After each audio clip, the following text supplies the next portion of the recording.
आखिर किसके इशारे पर टूना पांडे महाराजगंज से तैयारी कर रहे हैं? क्या सारण प्रमंडल से पवनाथ सिंह व हिना साहब को दरकिनार कर तेजस्वी नैया पार करा सकते हैं? सीवान और महाराजगंज में कौन सा समीकरण सेट करने में लगे हैं तेजस्वी, बताएंगे हम इस रिपोर्ट में।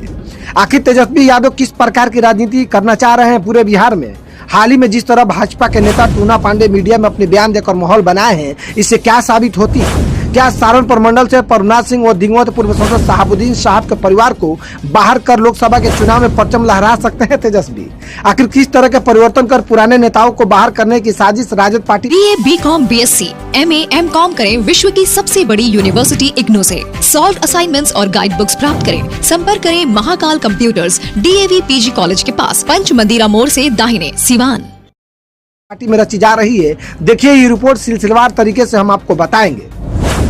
दरअसल पिछले दिनों तेजस्वी यादव से भाजपा के नेता टूना पांडे उनके आवास पर मिलते हैं और टहलते हुए कुछ बातें भी करते हैं। उसके कुछ ही दिनों बाद मीडिया में ये खबरें चलने लगती है कि आने वाले लोकसभा के चुनाव में महाराजगंज लोकसभा सीट से भाजपा पार्टी के पूर्व में MLC रहे टूना जी पांडे को टिकट तो नहीं मिला, लेकिन राजद आलाकमान की ओर से हरी झंडी दे दी गई है कि आप तैयारी कीजिए और लोकसभा का चुनाव लड़िए।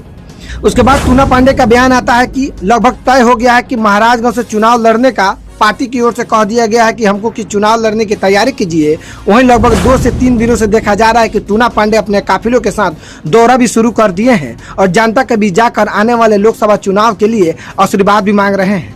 वादा ये भी कर रहे हैं कि जब हम यहाँ के सांसद बनेंगे तो महाराजगंज को जिला घोषित करवाने में पूरा सहयोग करेंगे और कोशिश भी करेंगे। अब वहीं ये भी कहा जा रहा है कि पूरे देश में इंडिया गठबंधन बनी हुई है, उस गठबंधन में अभी सीट के शेयरिंग खास करके बिहार में ठीक से नहीं हुई है। फिर टूना जी पांडे किस तरह का माहौल बनाने की कोशिश कर रहे हैं? जानकारी के लिए बता दूं, जब से दावा किए हैं टूना पांडे महाराजगंज सीट को लेकर, तब से कोई राजद पार्टी के प्रवक्ता उनको दावों को खंडन या खारिज तक नहीं किया है। इससे साफ नजर आने लगा है कि पूर्व सांसद पवनाथ सिंह के बेटा रणधीर सिंह का टिकट लगभग कटना तय माना जा रहा है, ताकि इस बार तेजस्वी यादव पूरे मजबूती से पार्टी पर काबिज हो चुके हैं। कहा यह भी जा रहा है कि कौन कहां से चुनाव लड़ेगा, इसका डिसाइड तेजस्वी यादव कर रहे हैं इस बार। वहीं सीवान में 3 बार के लोकसभा उम्मीदवार रही हिना साहब को इशारे में तेजस्वी कह चुके हैं कि समय बदल गया है, परिवर्तन का समय है और परिवर्तन भी होगा।